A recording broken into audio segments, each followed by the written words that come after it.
If you don't know him, you're living under a rock. And if you want to learn how to keep discus well and have them thrive, you're going to want to talk to this man right now. Let's welcome Mr. Discus North. Hey, buddy, can you hear us all right? Yes, can you hear me? I'm hearing you good. Oh, yeah, you sound good. Looking good. Thank you, sir. Likewise. Yeah, we see what we got in here. We got Discus North was first in the chat, that son of a bitch. Whips in, he's got to work. He's saying, hey, he can't stay. He's got to work. Hey, Tara, good to see you. Hey, Tim. And we'll see. We'll get more people in here and great stuff as it goes on. So we were just kind of talking backstage about miscellaneous things, but I wanted to have you on. I appreciate you wanting to do it and talk about, because I've seen you do some pretty amazing things with your fish tanks and your discus, and you've had great success. You take the time to dive into, experiment with things, try things to get the best results, and you do it all in the name for healthy fish.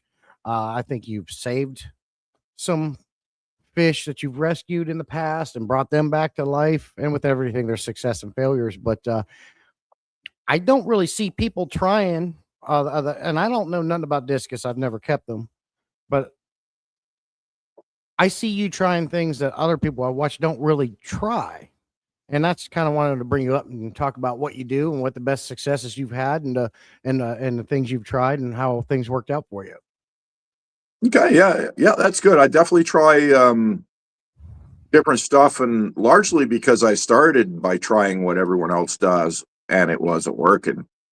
Wasn't working for me. I maybe it's my city, maybe it's my tap water. I think it's just honestly 30-year-old advice that everybody keeps regurgitating. That's obsolete because we have better gear now, and we live in a different world. So. I started looking for a new approach and sort of developed my own new approach. And part of that was because I can't, the normal discus approach, basically every time something goes wrong, you throw meds at the tank. That's the last 30 years of discus. And up here in Canada, they banned all the damn meds. So I can't do that. So I had to figure out a way. You can't get erythromycin, general cure, none of that. I can get the weaker stuff, like maybe General Cure, and I can get the little API tubes of what are they? My cat's meowing and distracting me. Greg, quiet.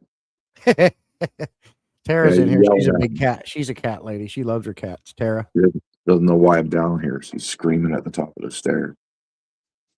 But yeah, I get some mild stuff, and there's still ways to get some meds, but I'm really limited, and the mild stuff I get really doesn't work anyway. So I'm really focused on avoiding the conditions that lead to the problems that make you use meds, and it works as long as you can keep things clean. Give me 2 seconds. I really have to address this cat because he's going to interrupt us for an hour otherwise. I can't. You're good. He ain't bothering us, but you do what you got to do. Yeah, Tim, you got to remember I'm going to live stream both vertically and horizontally at the same time. You can back out and pick which one you want to view it in. But we were trying to fix Shawn is his name. Discus North is Shawn. We were trying to fix his camera, but I think he has to change the settings in his phone. But it works because we're going to both sides, so it works. RC Joey coming in. Good to see you, buddy. That's RC. That's funny, man. I'm currently fixing up my 2 radio controlled cars. Okay, where are we? There we are. I'm back. Hey, Jim, good morning. You're back. He yelled at me because he wants to be tucked in his blanket and boiled. Tucked in. Yeah. Hey, Garcia. Good to see you, buddy. So you can't get meds, but I agree with you 100%. Instead of trying to band-aid it, let's find the source. Let's figure out what's causing these issues. And I'm like you. I try to avoid medications. If I have a problem with my fish, the first thing I go to is salt.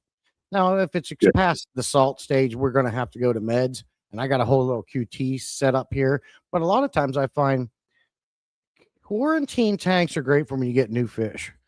But, however, if you have a sick fish in a tank, and if it's I don't know how many of these are contagious, you might as well go ahead and just do the whole aquarium, which sucks because that gets expensive. Yeah. if you got damaged fish, that's something you can go ahead and pull that fish out, put him in quarantine, and treat him separately so he's in a less stressed environment. But I try to start with salt as my first line of defense. I have fixed bloat and dropsy and goldfish betas and tiger barbs using Epsom salt baths, which Oh yeah. work better than any medication ever. And it's But better. Sorry.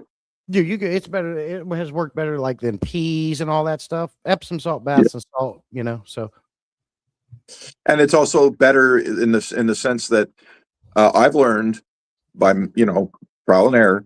Um, Meds can blow out their kidneys and stuff, and you just kill your fish with the meds. So salt's way better. If you can use that first, use that first. Always try that first, because when you have to roll the dice on the meds might kill the fish. yeah, That happens. well, they're already stressed out.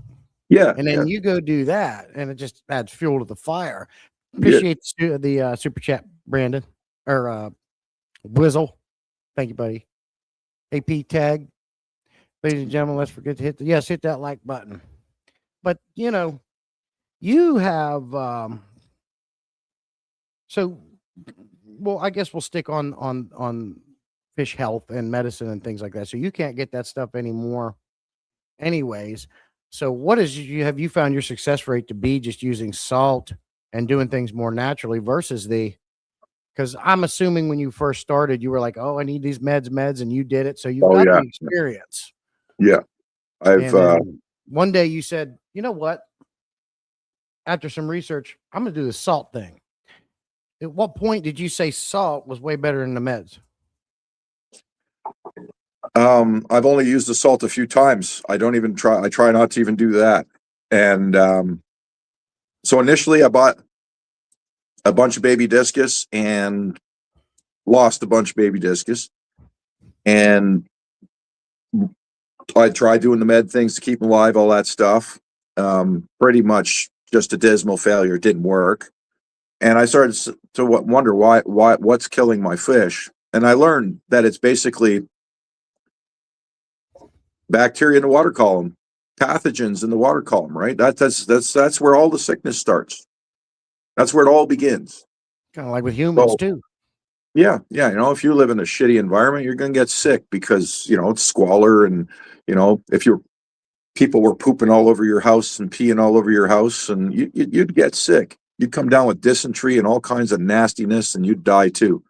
So I decided that I'm going to take that approach instead. Water quality. Yeah, water quality. And then I started noticing, oh my God, it's working. And maybe a year and a half ago, I started saying to people, you know what, how you fix that? I'd see the problem. I'd see them in their videos asking, geez, what med do I need? I'm like, no. Go out and buy yourself a solid UV unit and do some more water changes, some more gravel vacuuming. And then they're like, no, I'm going to ruin my biotope. That'll destroy my biotope. And I'm like, what are they talking about? So then I ran into what I've come to call swamp tank scene. And I had watched some of their videos initially too, so I wasn't worried about my water and I thought a biotope was good like everyone else initially, right? It killed a lot of fish because I did that, because I fell into believing that. And there's absolutely nothing good about it at all. I don't care what kind of fish you put in the water. You could put a beta fish that is actually adapted to a swamp into a swamp tank. It's going to do okay because it's sort of adapted to it. But if you put him in my water, he's going to live forever, and he's going to do better, and he's going to be happier, and he's going to be more vigorous, and he's just going to have a better life. Even that fish is going to do better in this kind of environment. And that's that. I sterilize the water. That's what I do. I literally and I go to great lengths to sterilize the water. And I could drink this water right now with the fish in it, and it's probably better than my damn tap water. Yeah. Yeah. Yeah. I'll get right back to that in a minute, Tara. It's probably blackbeard algae. I got it all the time. Maybe Shawn knows a way to get rid of this stuff. I got hella blackbeard algae, and if you get blackbeard algae on your plants, you might as well just cut the tree and throw it away. Yeah. It hangs on. Yeah, it really does. RC Joey, Mr. North, aka Shawn, turned me into a UVR. You know Mr. RC Joey, Shawn? Yes, yes, yeah. He comments on my channel, and he did jump into the UV world, and he realized, oh my God, my fish are acting like they're alive now. Mhm. Amazing. And Like, I think, because I've got that, what is it, the green machine? yeah, what's wattage? UV. It's the smaller one. It's whatever Petco had at the time. Not And sufficient. I got it, and it's not, and I don't even use it. It's packed away. I haven't used it for years. Yeah. But to put a UV in 13 tanks, how is that possible? That's going to be efficient, do the job, and affordable. Okay, I got it. God, I guess I got to pick up my phone. I'll show you exactly how I'm doing that. And this handled pretty much the entire basement. Well, first off, I got a Fluval FX6 UV, but technically I think they're 9 watts. You're talking about that inline one. Yeah, that inline one. I Ain't don't that have a thing? Fluval FX6, but I have one of those running on that discus tank right now. Okay. And I just popped a 400 gal per hour pump on it so that it would slower water over the bulb, because the flue valve's what, 2,000 gallons an hour. Well, and that light's made to work with 2,000 gallons per hour. So I just put 400 gallons per hour over that bulb. It sterilizes very well. But on the other side of the fish room here, and I've got his light off because he's pissed off I moved them still. I got these barrels, and these barrels act like a sump. You know what's taking care of this? A $20 13-watt UVC bulb takes care of this, all these tanks, because I run the water in a circuit. So in this tube, I don't know if I'm showing it well enough to you, but can you see me pulling the bulb out? Yeah. Yeah, okay. So all the water in this system actually passes through that tube several times an hour, and it's getting irradiated. For clarification, you have all of your water in every tank connected, and you also introduce rainwater into that, correct? Not rainwater. No. I use rain barrels for my discus tank water changes. So I just use the ones you'd use in a garden. Mm-hmm. And I rest my water because my city tap water's atrocious. So I have to treat it, heat it, rest it to get a lot of the junk out before I put it in my discus tanks. If I tap fill my discus, I'll kill them. Okay, so what do you mean by that? So when you're filling a barrel up and you're doing what? What's the process steps to get that clean to your liking? Okay, so I have RV block filters on my fill hose, right? They just screw in the hoses, so you can just inline. Yeah, inline, no problem. So I'm using those to strip because there's a lot of crap in my water from the city. So that strips probably about 90% of the crap out. But it doesn't get the chloramine and some other stuff. And there's lots of it because our water is just not good. So it's really dosed up. So then I fill two 60-gallon barrels of water with my tap water after it's gone through those filters. So there's two 20-micron filters in line. Then it goes into a 5-micron, and then it goes through a charcoal block filter, and then it goes into my barrels. I fill up my barrels, then I put in my safe, and I turn on the heaters and a bubbler, and it sits there with sponge filters and air stones. The bottom's got gravel on it. It's set up like each barrel's set up like a little fish tank. Yeah. And then I just roll the water in the barrel for at least 2 days. And then when it's water change time, I pump the water from the barrels into whatever tank I'm doing. Okay. Yeah. So if you're churning that water for a couple days, like naturally the chlorine's going to gas off anyway. So why do you even use safe? Because it's chloramine and not chlorine. Okay. Chloramine will not gas off, and it will not break down naturally. So you have to use safe. And my city used chloramine instead of. I wish my city used chlorine, because then I would do what you're saying. I would just gas it off. That's the best way to do it, right? Mm-hmm. But also there's a lot of heavy metals in my water. not just naturally in my water, which is why I'm using the block filters. So the safe will neutralize a good number of those as well.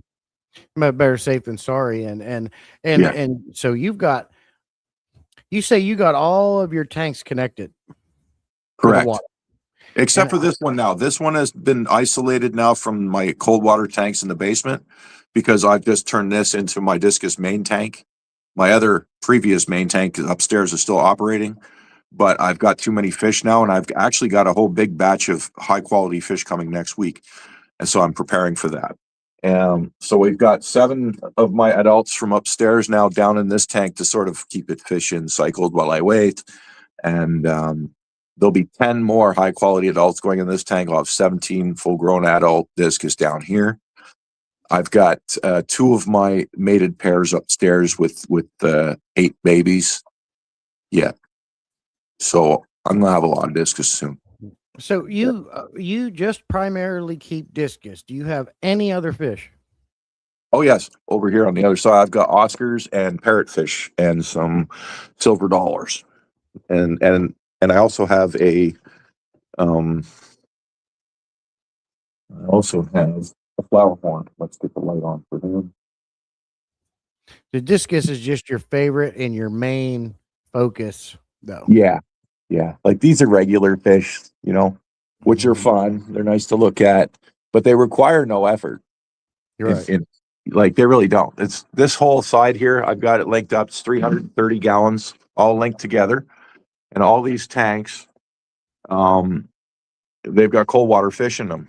And I only really need to, like, if I want to be super lazy, I could leave these things on autopilot and just feed them for a month because it's so much water. And there's a lot of fish, but the water stays good forever because like my sump is 120 gallons of rain barrels. Right. And I use rain barrels to add water because it's really the cheapest way you can safely hold a large volume of water, and then holding it vertically takes up less space. So I call it barrel boosting. You got a 75-gallon tank, which really wouldn't be sufficient for this many fish, but linked into those barrels and the rest of all of the 330 gallons flowing through everything, the water won't spoil. Like you've got your tanks, the way you've set up, Jess, in the basement, they're all side by side by side. You can link them in together with ease. And God, the water quality in every single one of your tanks would go through the roof, and your workload would be cut in less than half. You wouldn't have to do nearly as much maintenance. And that's why I do it. If I wanted to do that, what do you just use? So right now I do have PVC going to each aquarium, and I have a spigot at each one just for water changes when I fill them. So you're halfway done. So what would you do? Like in your case, connect each tank? In your case, okay, say you got 2 or 3 tanks in a row. Let's say you got 3 tanks in a row, right? Your big ones. You got them lined up in a row. So in the central tank, I would put a sump under it, right? Even just a 25, 30 gallon sump underneath where it's something that'll fit underneath. And then what you do is you just buy an overflow box for each tank if you can't make your own, and a $20 400 gallon per hour pump like I've got down here for each tank, and then tube to connect them both to each other. To connect everything, and you run them all out of the same sump. Now they're linked. They're exchanging water with each other. So the middle tank has a sump under it. The 2 side tanks just have longer tubes pumping water in and taking water back into that same sump. And that would be one way. That would be one way to link 3 big tanks together. Yeah. So you might have to do that on each side of the wall, because you got 2 walls with long tanks. You get them all linked together, and then maybe a barrel in the middle of the room in the back of the wall, and you bridge it there, and the water just basically will circulate through everything and share everything. All the heaters, all the filters, everything shares, and you end up with just impeccable water that you don't have to fucking slave over. Right. my like everybody's like, oh, make a tank full of plants so you can be lazy. That's basically the theme. But this is the laziest way you could set up your if you got multi-tank syndrome, this is the laziest thing you can do. Yeah. Yeah, the laziest thing you could do. Autopilot. I can leave all of these fish down here all month, and the only reason I'd have to actually do anything is because I'd evaporate half a 75-gallon tank of water at the bottom of my rack. And I don't like top-ups. I do water changes. Right. RC says he added a half-banded spiny eel to his discus tank, just like yours. Oh, they get along like they're brothers. It's amazing. Yeah, he'll love it in there. And although it's not recommended to run them at discus temperatures, mine has been in there for 2.5 years. He was a year old when I got him, and he's thriving. So, yeah, your eel will love it. Bwizzle was saying those UVs suck in his opinion, but better dollar ones than most. And so he just does the pool. Now, if Bwizzle cleans pools for a living, and he just uses the pool ones. Oh yeah. Well, upstairs I have a 54-watt pond UV. It's like $100, but the ones I'm using right now is like I dropped $200 in gear just to get this up, and I can't put $100 on a big unit yet. But the ones that I'm running are sufficient. So that 13-watt $20 bulb is very powerful. You'd be surprised. It'll take care of that 330 gallons. I remember you put a video out about those. It was a short not long ago about those cheaper ones that you found that are stronger. But if you're just I thought you were just using like 1 or 2 in that barrel to feed all. I'm using one 13-watt on that other side in the barrel to take care of all 330 gallons, and it does it like a champ. Okay. And it's only $20. So, but I could do better. I could do better than 13 watts. I could spend $100 and get one that's made for a pond. It's supposed to handle 8,000 gallons of water, 54 watts. That's what I have on the discus tank upstairs. Right. And the bulb lasts a year. So it's and even if the bulb starts getting weak, like it jumps from 54 watts down to 24 watts. So that's still overkill for my tank upstairs. Like it's, yeah. So overkill. What about the common misconception of UV lights harming beneficial bacteria? That's the problem. They don't harm beneficial bacteria at all because the beneficial bacteria always sticks to a surface. That's my answer to that. Yeah, you cannot. Yeah, it actually helps your beneficial bacteria, and here's why. Okay. When you have free-floating bacteria, and if you do not have a UV light in your system, you do have free-floating bacteria and other pathogens in your water column. They're floating around in there, and they're taxing your fish's immune system, whether you realize it or not. You might not be seeing it, but your fish are just strong enough to fight, and they're fighting successfully. But those pathogens are in your water column if you don't run UV, guaranteed. Those pathogens will tax discus and eventually kill them. That's why I do this.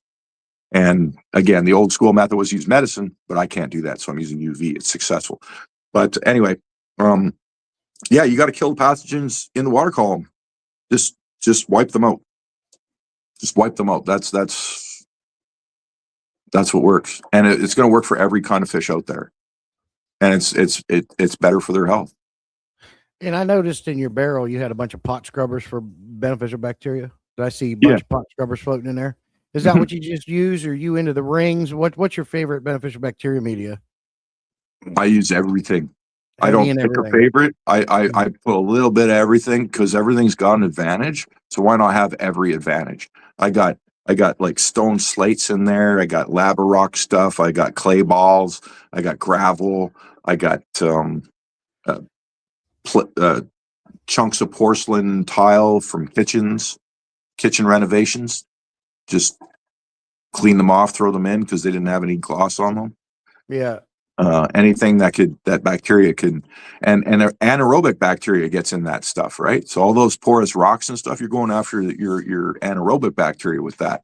And So that's what, Dr. Novak goes after, for example. I didn't even know who Dr. Novak was last time I did a live stream, but someone mentioned him and I looked him up, and he's right. That anaerobic stuff works. And that's the only thing that actually breaks down, um, nitrogen. But the real reason why it's benefiting your beneficial bacteria to run UV instead of like killing your benefit, because once the water column's clear and you've eradicated everything, you don't have a biotope anymore. All of the resources that bacteria eat, whatever kind of bacteria it is, they all eat the same food, right? It's all left over. 100% of it is available to the bacteria that sticks to your surfaces. And you want that bacteria, right? And it's going to be well fed. And if it's well fed, then its population is going to increase. And we're talking about the stuff that doesn't hurt our fish, but does clean our tank, right? Mhm. So if I take away the competition for that particular type of bacteria that we call beneficial bacteria, then its population is going to increase. If I have a whole bunch of swamp tank goop in my water eating up my beneficial bacteria's dinner, then my beneficial bacteria is going to decrease and the swamp stuff's going to become part of my cycle. And that swamp stuff's not stable. It rapidly reproduces. So you're basically setting yourself up for a crash. The beneficial bacteria will not crash your system. It takes 3 to 5 days to replicate. It cannot over-replicate. It cannot overproduce. But the stuff that floats around in your water, it can replicate in minutes, and it can overproduce, and it can starve out the good stuff, and then you get a crash. So everyone was trying to, like, when I started talking about UV, everybody was mad. It was like I was talking taboo. It was like I was the guy coming out, and it was weird. It was weird how the pushback I got. It was very strange because it didn't make any sense to me whatsoever. Yeah. So I just kept uploading my videos every day to say, look, here, check it out. Look at the conditions. Look at the fish. Look at the conditions. And people started saying, yeah, that looks pretty nice, and giving it a try. And here we are. Now it's becoming acceptable. It's not taboo to talk about UV.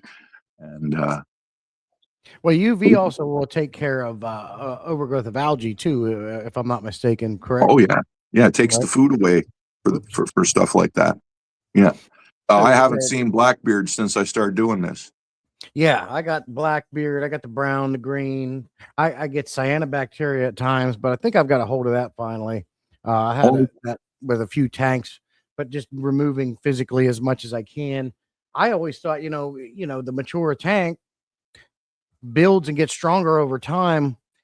Everything should balance out. But I had some imbalances still in a few of these tanks, and I was getting cyanobacteria, the overgrowth of blackbeard algae, and things like that. Yeah. And I just kept physically removing it. I even tried the erythromycin trick. Tim will swear by the blackout method to get rid of cyanobacteria. But I think just by physically removing it and doing more frequent water changes, I've always promoted, I don't do water changes but once a month. And it's still true to this day. If I'll do it every 3 weeks to a month. But if I would increase that water change, I would have less algae. I would have less cyanobacteria and things like that. Cyanobacteria is a bacteria, and it thrives where there's not a lot of flow. So down there on a substrate, on a rock, places where there's not a lot of flow. Well, what does it eat? Go ahead. But what does it eat? Why is it there? It's there because it's eating something, and that something's in your water column. Right. My water column's sterile. There's no food in it. Look at this tank. This tank has been running for nearly 2 years. Look at those fake plants. Do you see a freaking drop of anything growing on them? Nope. I haven't touched them. I haven't cleaned them. Mm-hmm. Yeah. Yeah. Your tanks are look at those rocks in the back. And I don't do fuck all. Yeah. I scrub my glass once every 2 weeks because it's got white beneficial bacteria buildup and nothing else on it. My glass gets milky white, not green, milky white. And that milky white shit is cleaning my tank like a mother, like that's the stuff we want. Yeah. So, I mean, there it is. There's not a spot of algae, and it's not because I scrubbed my glass. I haven't scrubbed this glass in a week and a half. Yeah, they look great. Yeah. And I could go upstairs and show you my discus tank, and the rocks get a little bit of the green spot style algae all over it, and it grows fairly strong. I just flip them over and they're clean on the other side. But that's it. That's all that tank sees, green spot. Yeah. Yeah. I still hate green spot, but this one doesn't get the green spot. Mm. And I think that's because I put the lights. See this? This is my lid. It's tinted glass or tinted plexiglass. And then I put my lights on top of the tinted plexiglass. I think that's helping. To reduce algae. No algae. That might be doing it too. That's a factor I should bring up. Yeah, because I have that problem a lot. I use nothing but glass lids. I like my glass tops, but I mean, that is a chore. That is a weekly chore. I can scrub the algae and all the crap off them. By next weekend, it's already growing back on there. So I try to stay away from the lights that sit on top of the tanks just because I like nothing on the top of my aquariums when I want to do work. I don't have to move a freaking light. So I Tint started your lights. independent lighting. Tint your lights. Get a strip of your plexi, or just get some some of that stick-on tint. Yeah. And then cut a section where your light's going to sit on your plexi. Try that. I think a diffuser or something like what you're saying is the key, because I can lower the intensity. I can get rid of the blue, the red spectrums. I can lower the amount of hours they're on, but I get algae every freaking time. Yeah. Yeah. The plexi, I think, is what's doing it. This tank it never gets any, where my other tank gets green spot. There's not even green spot here. Nothing ever. So it's gotta be the tinted plexiglass. Yeah. Paul Scott has a question. How long does the UV lights last before you replace them? It's good to change them every 6 months if you want to, but typically they last 8,000 hours. That's when I read the boxes, always saying 8,000 hours. Okay. So if you go 4,000 to 6,000 hours and change them out, you can't do any. They'll be strong enough the entire time. Yeah. Have you ever tested $20 that? I don't know how to test that. All I know is, what does my water look like and how are my fish doing, right? And you can tell if it's working or not. So that's what I was going to ask. Like, so how do you tell if the UV light's working or not? Your water starts getting a little bit more cloudy. Is the light bulb itself stop lighting up? Like, it'll look more yellow. Yellow. Yeah, the water starts looking yellow again. Okay. Yeah, that's how I notice. The water starts, the light traveling through the water. You know what I mean by yellow? Or like the swamp tanks all start looking yellow. Oh yeah, like I was telling you before the stream started, that Mabuna tank. I know it's time to clean a filter, or it's been too long for a water change, because you get that yellow, murky, crappy water. So I'll do a water change right there, and boom, beautiful, pristine water again. Yeah, well, when the UV's running, the yellow doesn't happen because everything's getting killed. Yeah, that yellow is a biology in your water. Yeah. Reflecting the light. Yeah, it's looking good right now. But I have to look over here. I don't seem to have a lot of issues doing the things the way I do it. But I still do the required maintenance every month. Mm-hmm. Oh yeah, you got to do whatever's required, and that's it. And every fish is different. Like I said, the other side of this wall, I can leave it for a month. I don't have to feel guilty about it. Everything's beautiful, and the fish are healthy. And I could. I don't leave it for a month. I typically do them every 2 weeks, longest. But if I had to, if I got laid up in the hospital, that room would survive without me. My discus, though, no, they need me every week, every single week. Yeah. But even the way I set up my discus tanks, they last a week. Everybody else has to change their water every day. You know what you got to figure out now? What? How to have water constantly flowing through all your tanks.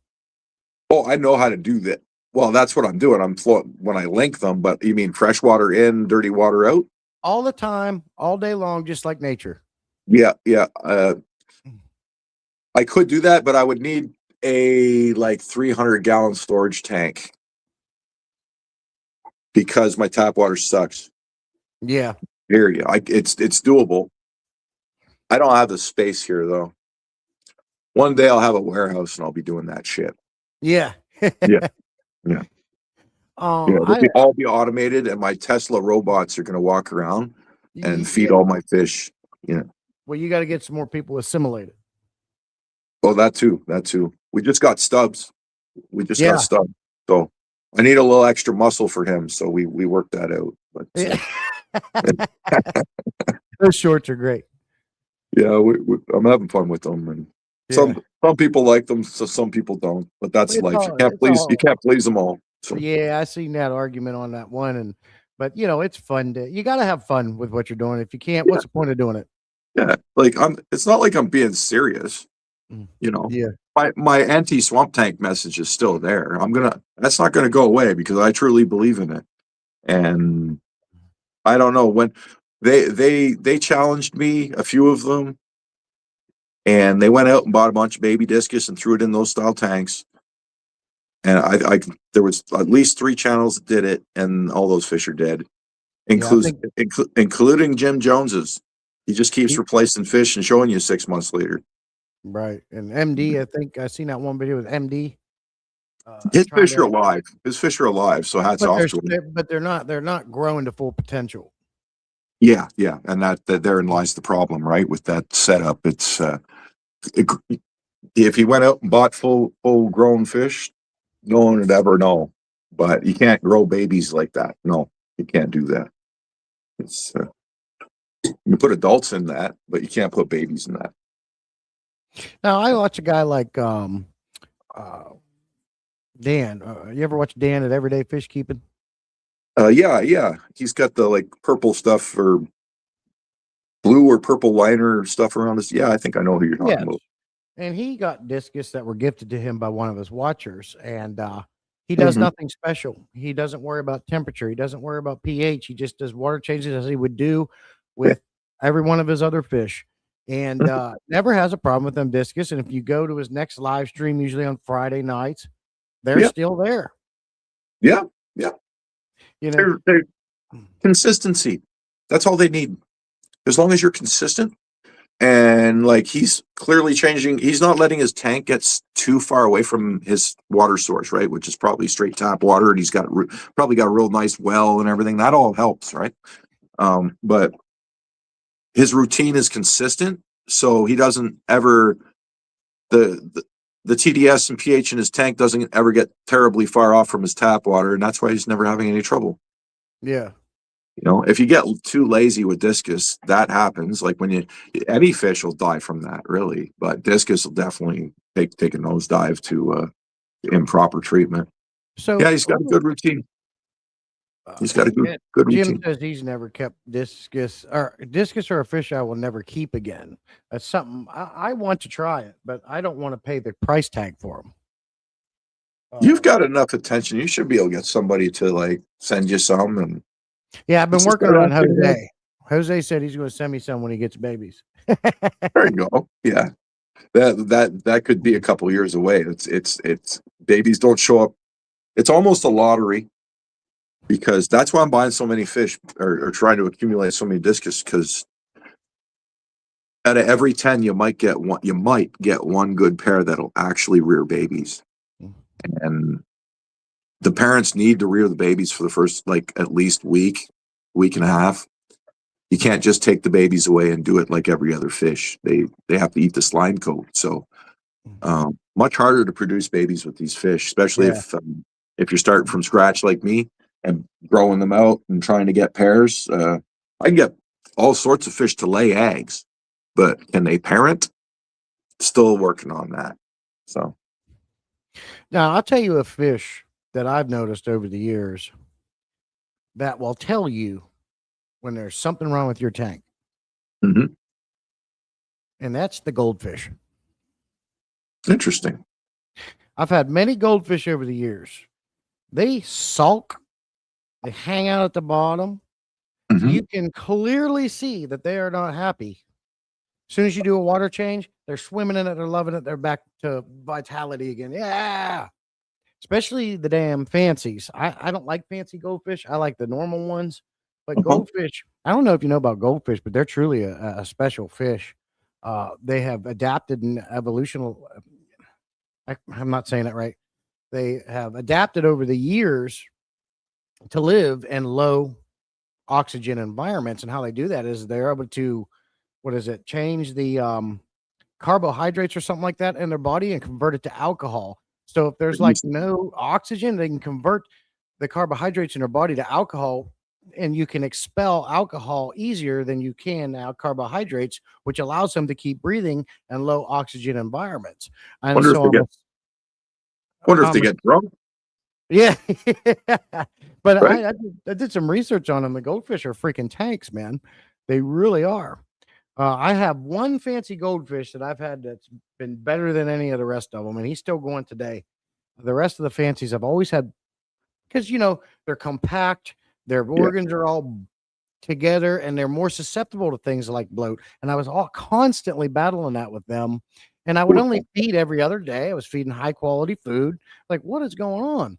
This guy here, since I've been on Northfin Foods, this guy here never had a problem with bloat again. And if you look at Northfin Foods protein, which is 40+%, it's okay because it's the highest marine grade proteins you can get in the food, and it doesn't cause bloat, unlike the subpar proteins you get in these other foods that are junk that does cause bloat. And Yeah. that's one of the reasons why I love Darius Northman. I know you like Northman, you just got a haul of it, and Oh yeah. Darius, and he's Yeah. up there. Darius hooks me up. Thank God too, because it really helps me keep the lights on, so to speak. I got a lot of fish. And I was just talking with him because I have his number because he sponsors the channel. You know that. Yeah. And I had a video. I'm working on a video idea, and I wanted some input on it. And he gave me some input. So that'll be an interesting video to put out here. Awesome. And it has to do with New Life Spectrum Foods, which I think is a decent food, versus Northfin is what this video is going to be about. Interesting. And I learned some things that I didn't realize. So that'll be a good video I got coming out. Cool. I'm looking forward to that. Yeah. I'm looking forward to that. I always like learning about, protein and nutrition. I'm also always trying to do things.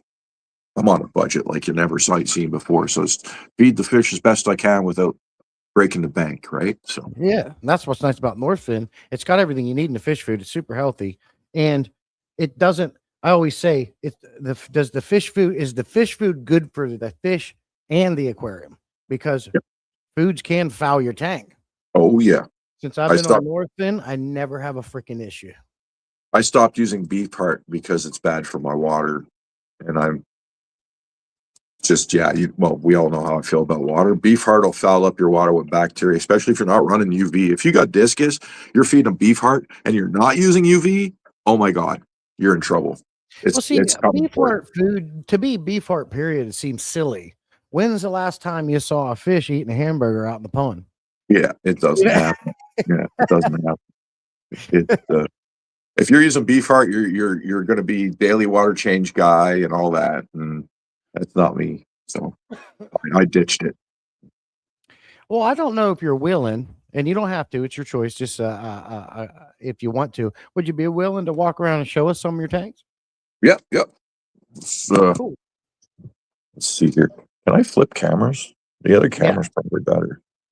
Yeah, you go to settings, camera, and then you can pick front or back. Okay, let's go with.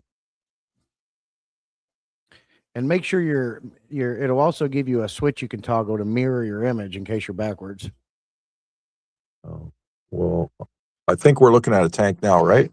Yep. Look good? Is the image right like it should be, or is it backwards? It seems to be right. Oh no, it is backwards. Yeah, okay. It is backwards. So there's a button that says mirror your image. You can flip that and it'll fix it. Okay, I'm looking for it. I really got to get better at this. Where is it? And then as far as being able to turn your phone horizontally for a full screen, that's a settings you're going to have to probably change in your phone. But you don't have to worry about it now. I'm not finding this mirror thing. I'm not in the app. I'm just on the website. So StreamYard is browser based. It's not an app. Okay. I'm looking for it. Settings, maybe. Watch, I'm going to get kicked out of here. It's up to you. It's preference. We can see your fish just there. I see mirror my camera, so I uncheck that. Is it on or off? It's on. Just flip it. and it should swap. There, right? Let's see. Yeah, this is correct. Okay. Yeah, And your fish are facing the other way now. okay, and close this. Everybody's still there? Good. Okay, good. So this is my new main discus tank, and I'm in the process of setting it up. I've got actually probably stuff sitting on my step right now from Amazon to put down here. And I just put another secondary heater in it. A 600 watt Fedor, and I got an 800 watt Higer. Everything's redundancy. You can't have, if you got to expect something to fail, so you have to have something else to Do you not kill your use fish. heater controllers? Yeah, I got the Inkbirds back here. Okay, so they're both plugged into it. But if you notice, my temperature's 87, and I got the Inkbird set to 88. So if I pass 88, the Inkbird's going to shut everything down. But Okay. because these are smart controllers, they work better than the Inkbird. They just work better than the Inkbird. So, like for example, they'll pulse about 100 watts each every now and then just to maintain temperature. Instead of going a full 800 watts and a full 600 watts, they'll just pull. If this one turns on while we're talking, it'll be great. But this will turn red. You'll see it say maybe 80, 110 watts. It won't use the full 600 watts because it's just maintaining the heat. So they save you a lot of money if you actually use the smart controller over the Inkbird. So I set the Inkbird a Who little makes higher. a smart controller? They're built in. This one's made by Higer. It's built into the Higer heater. This one's made by Fedor. It's built into the Fedor heater in the same way. And they, because they operate with that low energy pulse all the time to just maintain the temperature, it's way more economically. It helps the hydro bill big time. So I set these to 87. I set the Inkbird to 88. So I still have the Inkbird protecting me from cooking my fish. It's a little backwards, but it works. And these take over and do the smart job because the Inkbird's stupid. And the Inkbird will shut off if these guys go defective on me and want to cook my fish. The Inkbird will still do its job and save the day. That's because there is listening to your explanation. He's looking at what you're pointing at. Oh, yeah. He's like, "What you got, Dad?" Yeah. Now we're gonna come over here. Pardon my basement. It's freaking everything's upside down right now. It's all right. This is a 65 gallon tank, and it's basically just going to be for my flower horn. But my flower horn has been pissed off since I moved them, and I think I got to take those silver dollars out. I think he might not like them, but being being roommates, so I might have to move some fish around. This is my parrotfish tank, and it's got mainly parrotfish, a couple silver dollars, and two small male Oscars. I had these fish were actually all in the first tank I showed you, but I needed to take it back for discus. So I'm going to build all of these fish a Stubbs Aquatic style pond because I got lots of room in my basement still. But I just can't do that for a few weeks, so they have to wait here. Okay. So yeah, that's those guys, and then we'll take you upstairs to see. You talking about that pond he built on his porch? Well, he's got one in his basement made of wood. Or that's the one, yeah. Yeah, that's what I'm thinking of doing that. So this is my discus tanks. If you reach out to Higer, they make a pond liner. You could ask to review it. They might send it to you for free. Tommy got one and he's impressed with it. I'm gonna try that. They're not good about they got lists and shit, and then my list isn't as good as your list because they don't send everything to Canada. Oh, okay. All right. You froze on us. Uh-oh.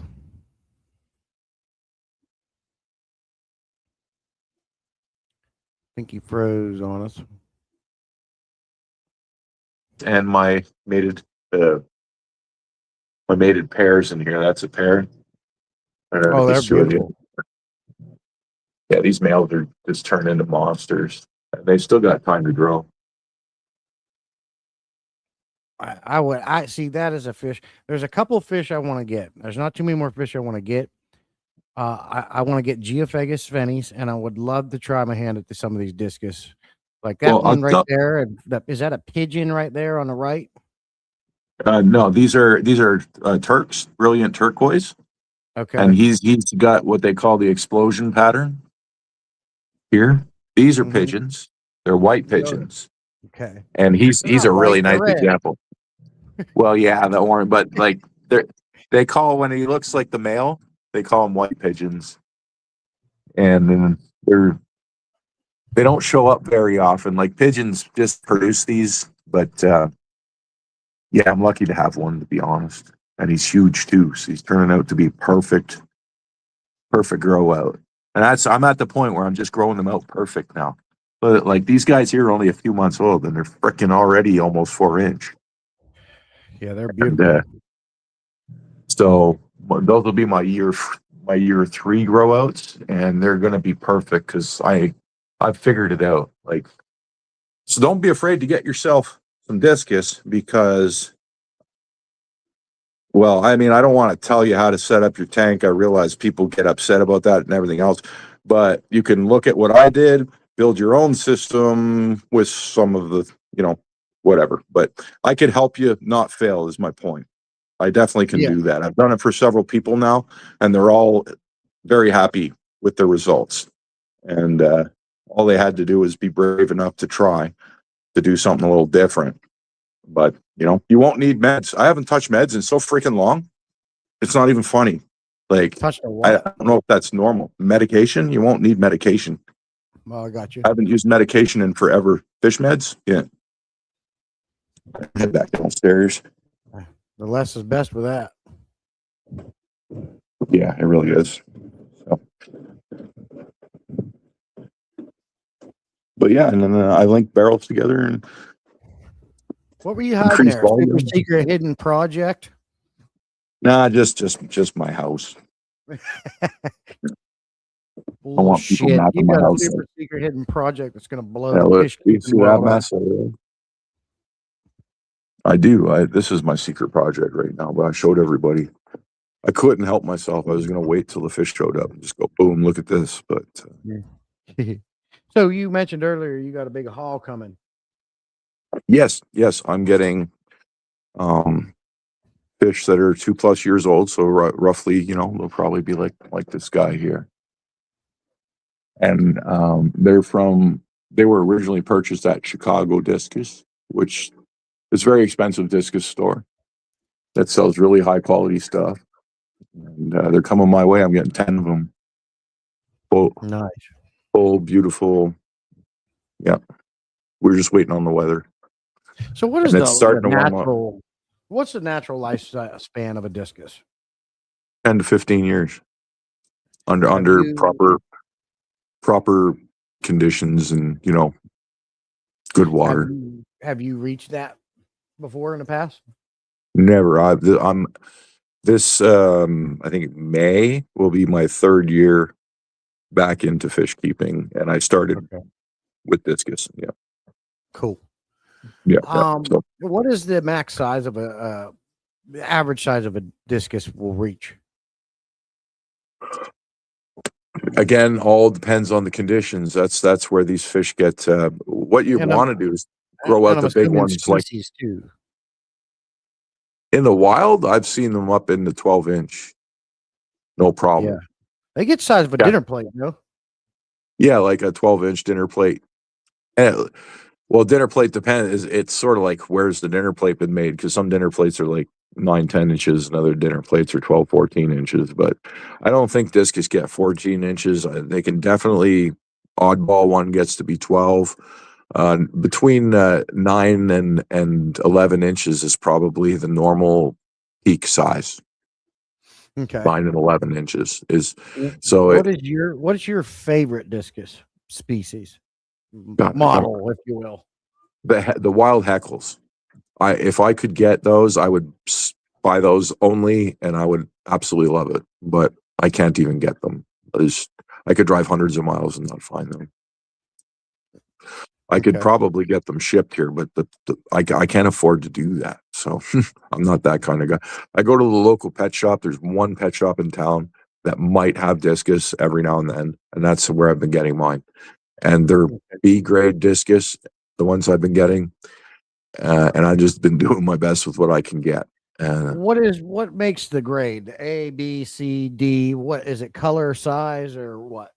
Yeah, shape, size, eye to body size ratio is probably one of the shape and the eye to body size ratio are probably the two biggest factors for grading a fish. So the smaller its eye is to the size of its body is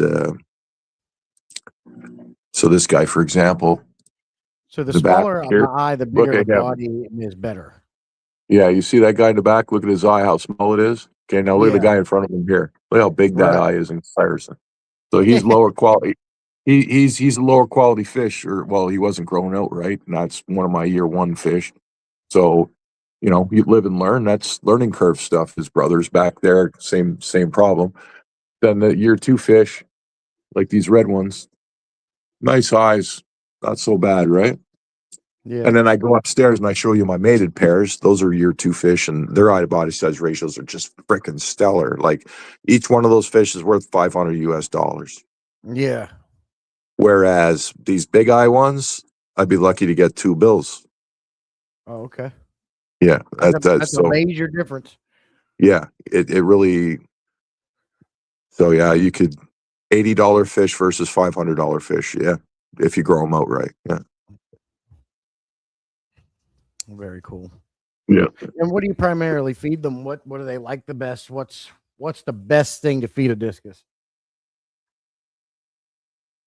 Well, to get them on nutritious stuff like Northfin's food, mine honestly, the Northfin that they love the most, and the type of foods you want to feed them are the stuff like flakes that float around in the column that Mhm. don't get away from them too fast. They can chase them around and pluck them out of the air. Those are the foods that are most successful. The stuff that sinks to the bottom right away is probably going to stay on the bottom because they don't like to Right. eat they will eat off the bottom, but they don't like to. And So what about the Bug Pro, or is that too big for them? no, they like it, but it's not visible enough. That would be my complaint. It seems like they need bright colors. So anything that's red, like bloodworm red, they go right after. Like I got this Tetra stuff. I don't have it down here, but it's Tetra granules and it's made specifically for discus, but it's like a cheap brand, right? They all love it. And it floats around as I described, and it's red. And they can see it like all the way across the tank, and they'll run around and eat every last scrap of that shit. Yeah. And they all love it. Like each discus is a fussy eater. And you'll got some that just want to eat one thing or the other, and so you got six or seven foods just to keep them all fed because some of them won't eat food A and other ones won't eat food B, and it's a bit of a pain in the ass. But they'll all eat that fucking red Tetra pellet. I don't know Yeah. why. Yeah, it's a cheap. Everyone says it's cheap garbage. No, whatever they'll fucking eat, give it to them. You can have the most expensive, most high quality food in the world. If they're going to eat it, it ain't doing them very well. So that's Yeah, why I like exactly. Yeah, you're 100% on that. Like my parrots, and I've discussed this before, because the parrotfish have those misshaped mouths. I have to use a a gop of flakes, and they have to be larger, and I have to put them in the water and let them go, so it's in like a cloud. Then they yeah, can go up to it and suck that in because yeah, they have a yeah. hard time eating. They do. They do. They do. Yeah, I keep mine fed though. Mine like the Bug Pro. I actually, my parents have no trouble with the Bug Pro. Paul Scott would like to know if you've ever dealt with air bladder infection with your discus, Give them and the if Bug you Pro, and did, they're eating that right up. My and if blues and my orange ones, pretty small and soft. oh, you froze Did I up lose again on me. connection? You do, yeah. This is the second time, but you're back. Okay, sorry about Uh, that. Let me Paul check. Scott. Paul Scott said, "Have you ever had to deal with air bladder infection with your discus, and if so, how'd you deal with it?" No, but I would use Epsom salts. Yeah, Epsom salt Yeah, works really well. I pull mine out, yeah, put them in a bucket, and for 30 minutes every day until it goes away, and then I yeah. stop feeding it. I try not to get like I like higher body discus, but don't like the ones that look like they're like stretched high body discus. They're the ones that have all the just like your goldfish. You Right. know, there's that's spread into them too hard, and their body shape it's beautiful looking, but they're mutants, you know. And then yeah, you get all the bloat all the time, and that's I don't see that because my fish are normal shaped ones so far. We'll see what happens with the new batch, but they all looked pretty normal shaped, so I shouldn't see any of that either. But there's going to be I some fancy ones. Like they're freaking gorgeous. Let me tell you, this guy looked after them good. yeah. Yeah, it's looking great. And is there anything else you'd like to share with us as far as tips, tricks, hints for successfully keeping discus and to not just to Gravel vac, survive, but to thrive? gravel vac, at least once a week, very thoroughly. Now, do you Don't. have to keep gravel with discus, or you can do sand?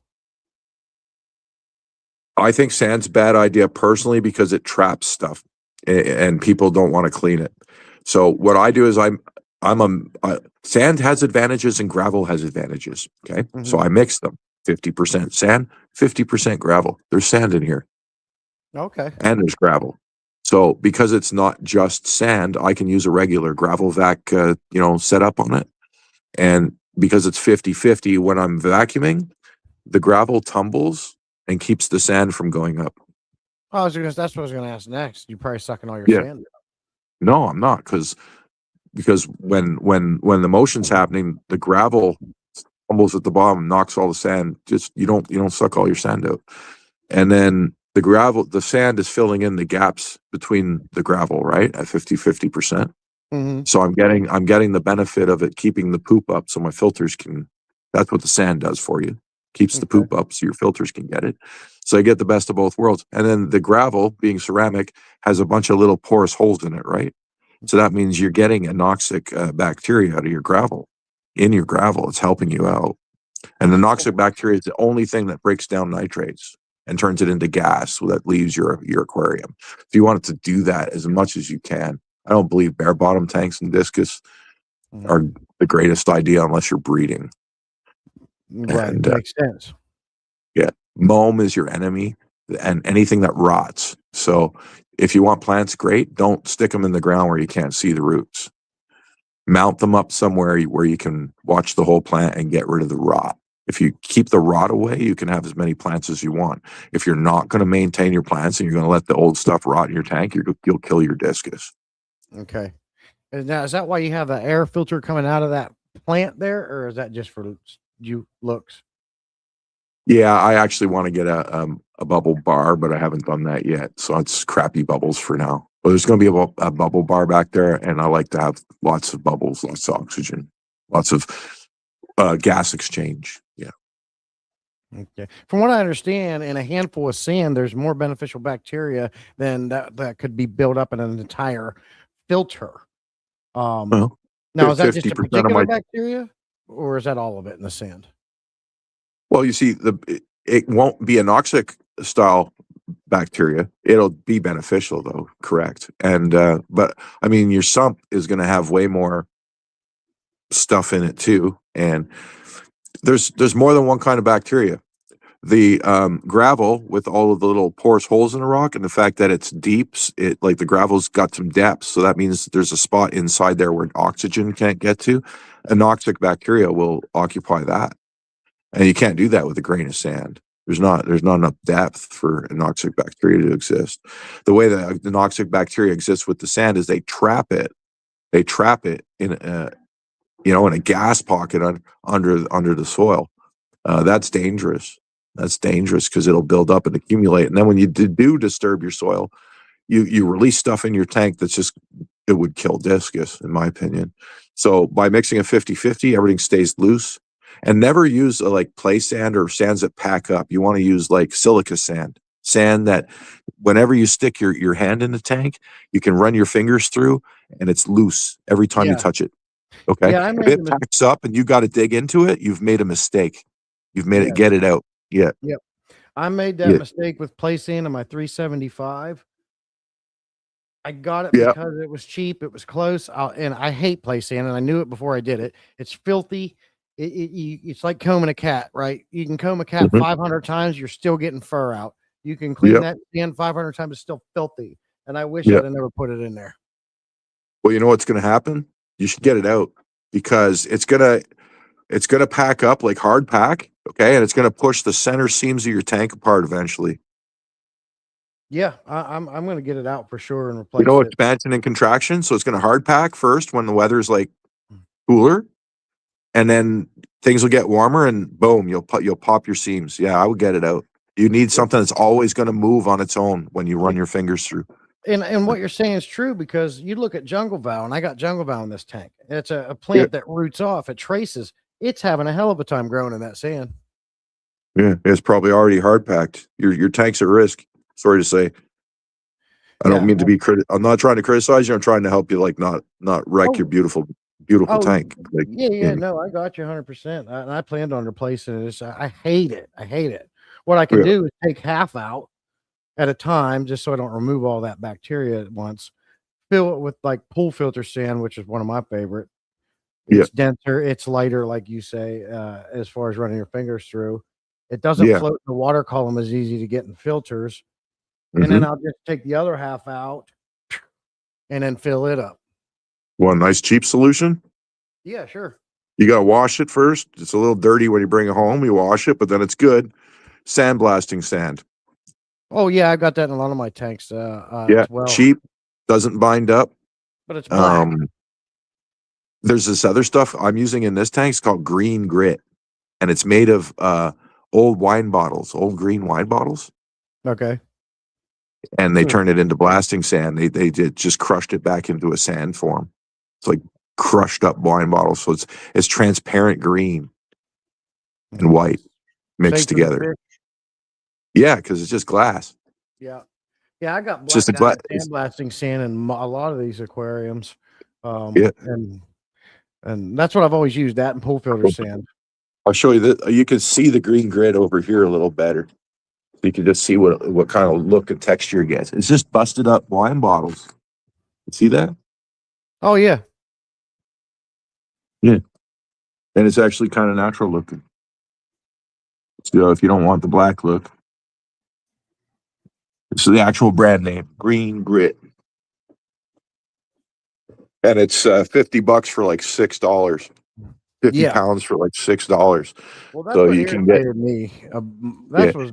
That's what was irritating me because you used to be able to get that stuff. When I first started doing it, it was like 10, 10 or $15.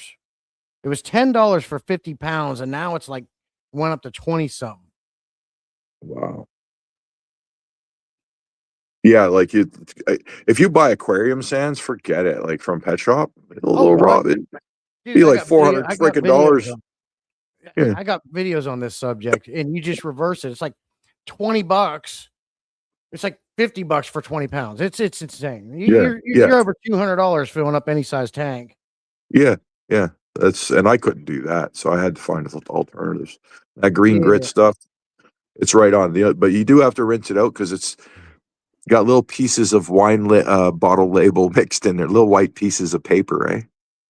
But you just Yeah. when you put water into it and just let it overflow, that all the paper just goes over the top, and then Yeah. you get the glass left. So, Okay. but that's it. Yeah. It's not dirty. It's just got some paper in it. Yeah. Yeah. I'll do is I'll just take a shop vac, suck all that crap. Right. That's the best way to get it out. Just to put a shop vac in there, let it take that and the water. I'll just put the constant drain and drain it out till I get half of Mhm. it taken out. And then I'll just call this a water change and fill it up and wait a couple of weeks and do the other half type thing. You water change with a shop vac. No, no, I'm saying if I wanted Oh, to remove this play sand, that's how I do it. yeah, yeah, yeah, yeah, yeah, yeah, yeah. It's That'll just the work great. fastest way to do sand. Yeah, yeah. That'd be a big job, but Hmm. Yeah, because I can barely reach the bottom of this tank with my hands. yeah, yeah. That's probably rough too. It is. It's hard. I have Like a it, hard time with one of mine on the rack, and I can imagine. yep. Trying to even get plants in there is so hard. You have to get in it. Put some shorts on and just crawl in, eh? Yeah, it's the only way. You Well, gotta yeah. get down in there. But it's worth it. It's beautiful. If I had that tank, I would do it. I would put up with it. Yeah. When I saw you building, I was like, "Oh, I'm jealous." Jesus Christ. Yeah, you seen that video where from start to finish? Yeah, yeah. You glued that all together yourself, and brilliant. And it's just what'd you pay? Oh, I guess you might not want to say that publicly, No, I but don't yeah. care. What's I that didn't make cost? it. I had aquarium terrarium build it. Oh, Yeah, I had this made custom from a guy in Yorktown, Virginia, aquarium terrarium builder. He's on Facebook. He built this, brought it here and delivered it to me and everything. in And it was, slabs and then glued it together. yep. Yeah, these Yeah, don't get yeah. I silicone. swear I watched. Yeah, it was glued together. Yeah, it came in slabs. I was watching you glue it together. I thought No, I no, saw no, you no. gluing it. Yeah, That that was him video gluing you it watched together. was him building it and his shop. He built the Oh, tank and then delivered the whole thing here. okay. I thought you built it at your house, and I mistook him for you. My apologies. Nope. Nope. He built it and delivered it, and I just paid him. I think it was like $3,500. That's with a 375-gallon aquarium. I got the black acrylic on the back for so I have a black background. I didn't have to do Yeah, anything with, right? yeah. Recessed built-in hinges, locks on the lids, and holes drilled custom for my Fluval FX6s, and I can add another third one on here if I want, and a feeding Beautiful. port all for about $3,500 or something. That's a great deal for something that big. Oh God, Wow. dude, I've seen some of these tanks for sale smaller than this one, and they want 5-6 grand. Yeah. Even this tank new would be almost that. Like a rimless, they're Yeah, expensive because they use thicker glass, eh? right. And yeah, Yeah, yeah. No, that's a great deal. What you that's got? what I figured. My wife actually found it. I'm like, well, if you're gonna let me get my monster tank, because that glass one was a letdown. Which, by the way, I finally had somebody come pick up. They're building a plywood tank. He drove 2 hours to Okay. pick that bitch up. So, and it's been sitting here forever. I need it out of my yard. I just gave it to him for free. Yeah, yeah. Get it the hell Yeah, out of my sometimes yard. He had become I, with I three dudes. It's so heavy, dude. And that's the other thing. That 300-gallon glass Eurobrace tank was 500 pounds dry. This one, me and my stepson picked up and brought in here. It feels about the same weight as a 125-pound glass, 125 yeah, gallon glass tank. yeah. Yeah, this was near 500 pounds. It Yeah, was they're almost heavy, impossible to get in here. freaking heavy, dude.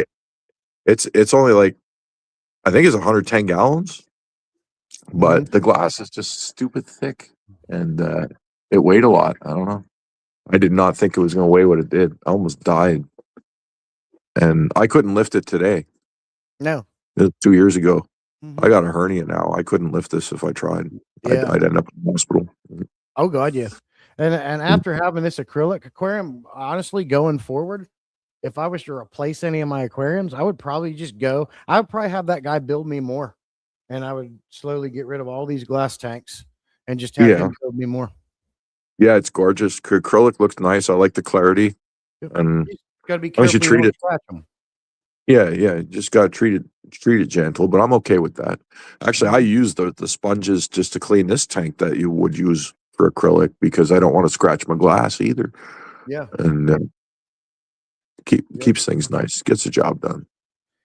But yeah, I don't know. That's and I my only other tip would be double up on everything. Right, like, don't keep one heater, keep two.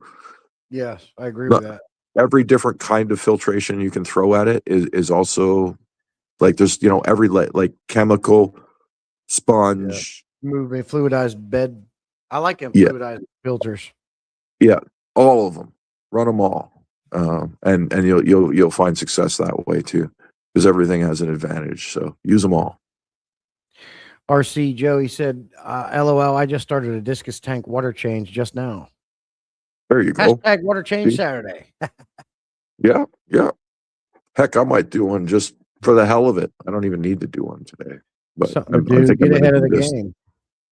tank because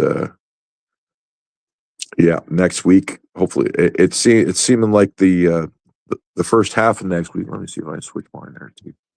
Where are we here? Front facing front. Right here, there we go. There we go. Yep, the should have the other fish here early next week, mid next week, and just getting ready for it. So Just picked me up a bag of this excited. yesterday. What we got there? Do you use this in your filters?